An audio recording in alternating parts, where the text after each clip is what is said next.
Okay, hello, folks. I just feel like it's my duty to say something. We're all busy, especially with the pandemic going on and trying to get back in the street. Got to pay bills. Um, we got a lot to worry about. We got a lot to worry about folks who don't pay no bills, who are slick enough to get on the computer and wind up getting all the money that was funded for a city or a state somewhere from the federal government to make up for all the mistakes they're making and the money they stole. But the lawyers and the senators and congressmen, they're in the middle. They when the money's funded and the bill is passed, it comes on down. So he gets his, and then his people get theirs. Press release, personal manager, Democratic Party, Republican Party. Everybody gets a cut, and the guy who it was intended for, us, the poor folks, we might get the small end of it. Let me say this, because man, I cook some pork chops, and you'll say red beans again. I got some old beans. They so good though, red beans and rice, and one of those little Hawaiian buns. I don't have biscuits, but I got those little Hawaiian rolls, those dinner rolls. They're so good. But anyway, I gotta eat that. But I on TV they keep talking about the officer Derek Chauvin, his the case, the state versus George Floyd. It's see we have to get straightened out. And I'm way ahead of the game, so I can talk like an OG. Because if you guys been listening or seeing what I write or whatever, you know way back when I almost predicted all this stuff. And that doesn't make me a genius or anything. It just makes me a guy who stopped and took a look around and was very careful about in his way of thinking. Um, the police brutality, it's always been here. It the case has lessened, even though we have a faster, wider media now than we had when I was a kid. Back then, you had to send something, UPI or AP. You had to put it on the teletype. And I mean, today, you just turn on your phone or your machine and hit record or live or FaceTime, whatever. But the police brutality, it's always been there. The folks in control, they stay on that topic because they don't want us to go nowhere else. It's it's like basketball, football. In basketball, you got to pick and roll. Guy comes up, he's gonna throw the ball to his teammate, and the guy guarding him, and then he'll run right by him, real close to him, which will scrape the man that's guarding him, and the guy that's guarding his center or whomever he's playing the pick and roll with, he'll catch the ball, and that guy behind him, when I run real close to my guy, that guy behind him will have to peel off on me, or I got a clear cut to the basket. See, that's a pick and roll. Everything is made up off of that. I don't care what they tell you on TV about the plays and this and that. It's the seed is planted with the pick and roll. You want to get a 6'8" forward on this pick. You want the guy guarding you to be 5'10". I mean, I'm not joking or anything. I mean, it's better that way because you're taller. Your arms are longer. You can get to the glass. You can just put it in off the glass. Um, and that's the way it is everything. So the Minnesota knows that. That's why they don't want us to go to anything else. The big thing that we need, especially black folks, is judicial equality. If you survive the abusive police arrest, like I have, maybe out of 35 arrests, I probably got beat up, smacked, kicked, something, thrown over a car at Burger Palace on Arlington and Jefferson. Um, kicked in the stomach on Western at Church's Chicken, Western and Jefferson, or had a shotgun put in my mouth in the jungle on Buckingham. So I survived. I'm here. I'm talking to you. If you survive the police abuse, the big thing is the judicial justice. We want the system is not made for us. In fact, it's contradictory. It's made against us. Let me make it clear. I can tell you long, detailed stuff, but I got arrested for. I went with my buddy. Some people owed him some money. He talked shit. Got in a little scuffle. He grabbed a knife off the counter. They gave us armed robbery and all kinds of stuff. I'm sitting down talking to people, her guests, and anyway, that case was. I got probation out of it, but it's always some police abuse. The what lingers is the judicial misconduct. That the scene I just told you about the armed robbery, that was in 1976, maybe 79. I don't know, one of those years, 76 or 79. I applied for a job with the Hollywood Casino and passed every section of the application process with flying colors. Everything's great. And then I went for the background check. The lady at the casino called me and said, "Well, I can't say much, Mr. Rooney. I sure wish you could have got it, though, but maybe next time. But your scan didn't come out real well." So I asked her, where did they send it to? And she said, "Inglewood Police." Man, I drove over there and went upstairs to the Inglewood Police Division. I don't want to say the lady's name. It's a black lady. She's cool. That's how I know that the fake armed robbery is still on my jacket. It's prevented me from getting a job in December 2020. It happened in 1976. This is 21. I don't get a good job in 2020 because of a bunko arrest. Because if they read the police report or the transcripts or whatever. Yeah, because I went to trial. Just preliminary. We didn't hold it over for, because we pled guilty. You know, they was letting me go home with a 3-year probation, and I had to pay $25 every month, the first of every month, for 3 years. I don't know who I had to pay that to. I mean, I paid it to the LA probation department, right there on Exposition and Crenshaw. And but anyway, that's the key. When the folks in power are prejudiced and racial bigamists and people who just want to like kill a whole race of people, when those people are in power, every time your name goes across the screen on a computer, they'll tap in whatever key, Control Alt B. Maybe that means you was a badass nigga. Hit that B. Yeah. But whatever it is, when I first got arrested, I was 17. They took me to the 77 police station and fingerprinted me.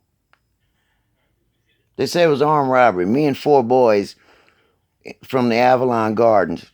We're all 16 or 17. They bust us by Pepperdine Church for no reason.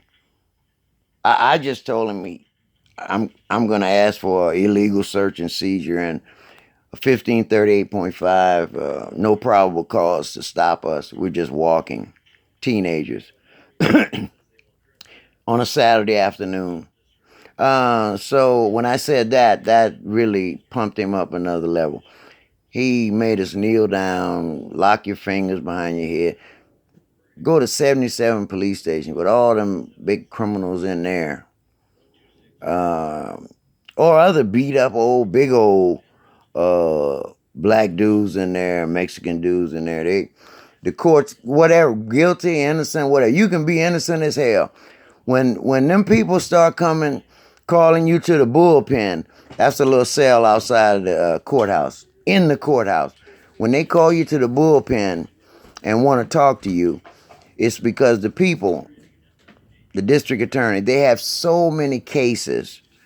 They would like to get rid of most of those cases. Of course, they don't want to lose them, though. Some they might not even file because of the time it takes, and I don't know how much money the case is worth. I don't know. But you're innocent, and when you get there, they got all kind of count sheets, maybe 4 or 5 count sheets, and got you with armed robbery, weapons possession. I had nothing. I didn't even have a fingernail file. My brother-in-law had a knife, a kitchen knife, but he just got that off the counter. But I didn't have anything. And, and you feel like you're getting a break when he takes that count off the table. I said, possession of what weapon? I didn't have it. And then he takes that sheet off, but he leaves the other 3 sheets there. I don't even remember what the charges were. But the armed robbery was the big thing. I think it's 211 PC. PC is for penal code. And that's the number of the case. Armed robbery, 211 PC. Yeah, but when you got that staring in your face and your mom is crying and your sister, your dad is worried. When he says, I'm going to let you out tomorrow, when you get back to the county jail and can be processed out, you can get out of jail. And you just have to go to the probation office once a month. We're going to give you 3 years probation. You'll do like me. You'll say, yes, okay. What am I pleading guilty to? Oh, a much lesser charge, but don't worry about it. Don't even close your ears to it, son.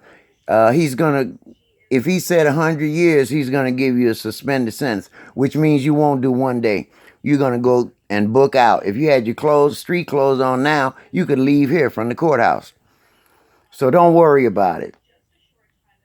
I'm nervous, scared as hell, don't know what they're doing.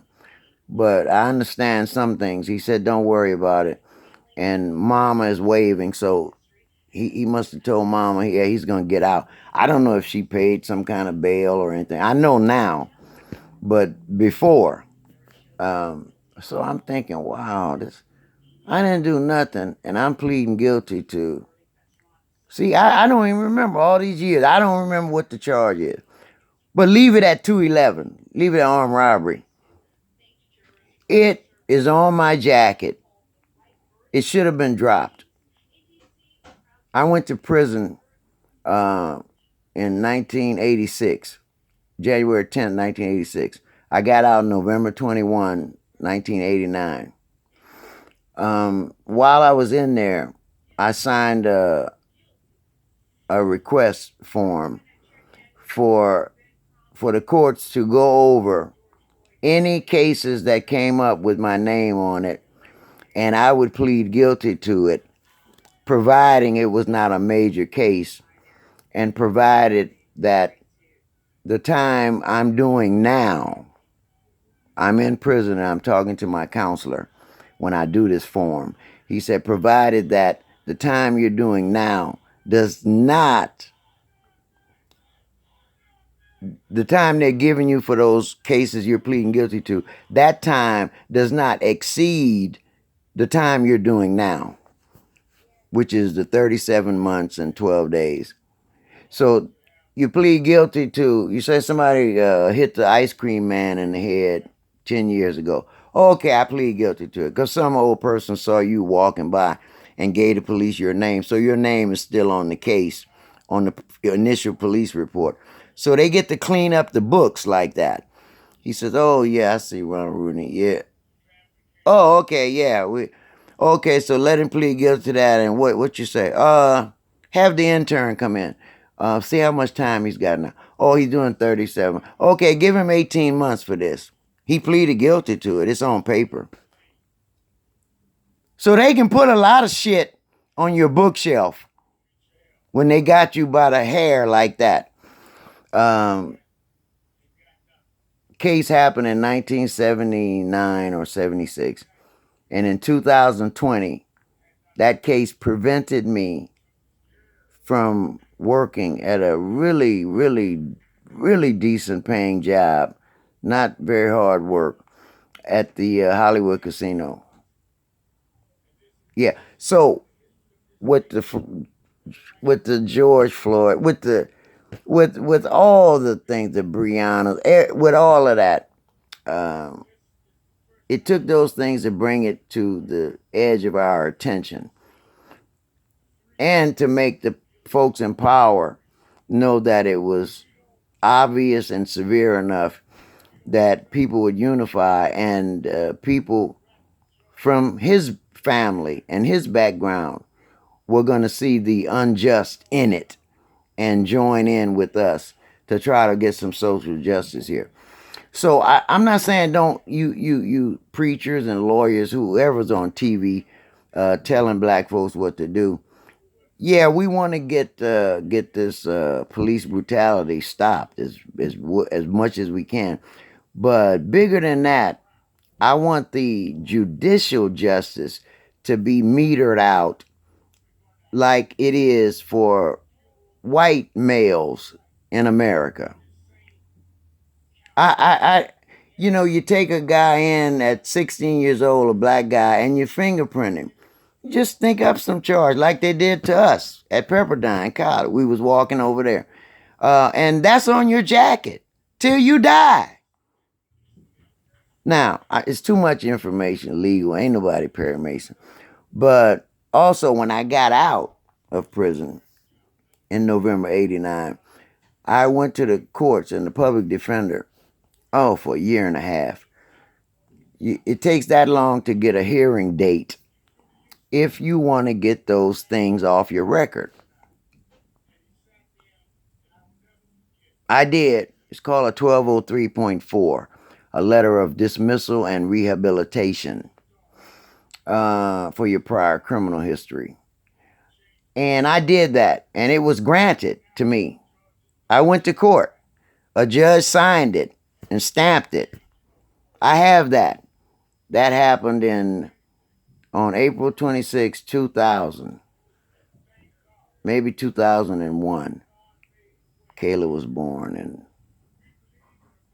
01. Okay, but anyway, I have that plus the other paper I signed when I went to jail, admitting guilt to anything had my name on it, because it would be served with the time I'm doing now. It was not a consecutive sentence.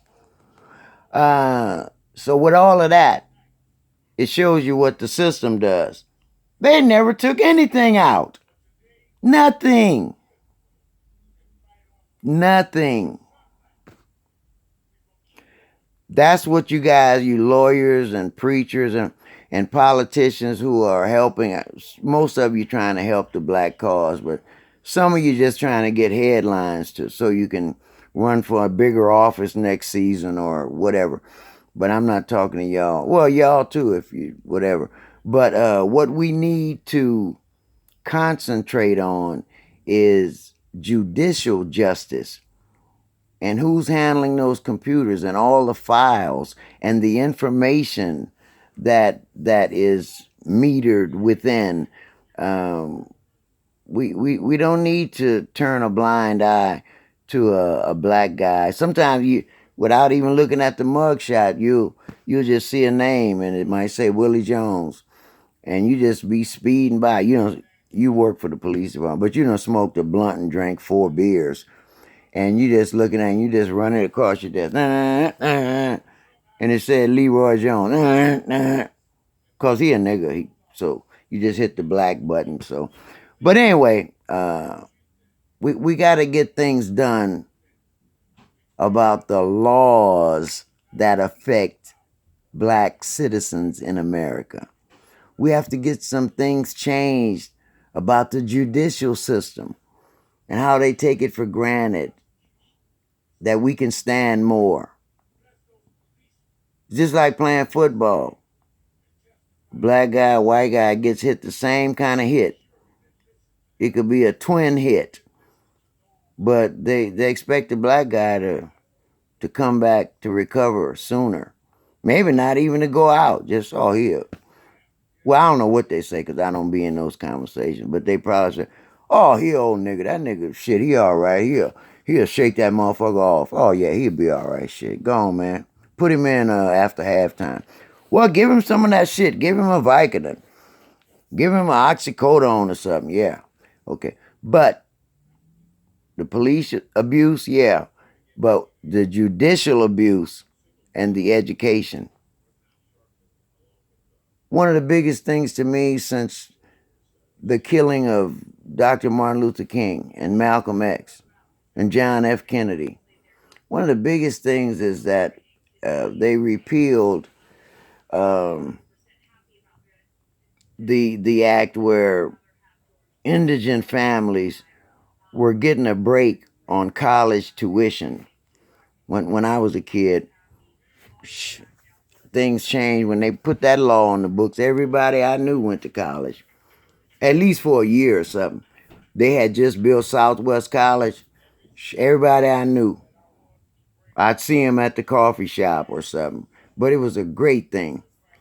And then some white kid wants to go to Harvard or something. His cousin was a lawyer. They filed cases and cases, went all the way to the Supreme Court. He said that the United States government was being unfair to white people if they only gave grants, scholarships, and that's big, but that ain't as big as what I'm saying. If they gave black kids such a big discount on their college tuition, if you don't pay the tuition and can't buy the books, you can't go to school.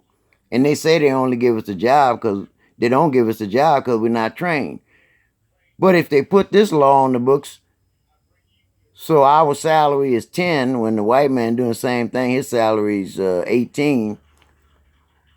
And they say you can make this kind of $200,000 a year if you go and take these classes. But when we go to school, we don't have $26,000 to pay for one semester of school. When I went to school, I paid $320 per semester. That's not living on campus though, but that's for my books and everything. All I had to pay for is my lunch. But the affirmative action, when they downcut that, that's when black folks in power should have stood up and started yelling. That's one of the biggest things, man. But anyway, education, the judicial system, and still the police abuse. Let's take care of that. But the education and the way they treat us in the judicial system, let's get that straightened out. Okay? This is Rooney Sr.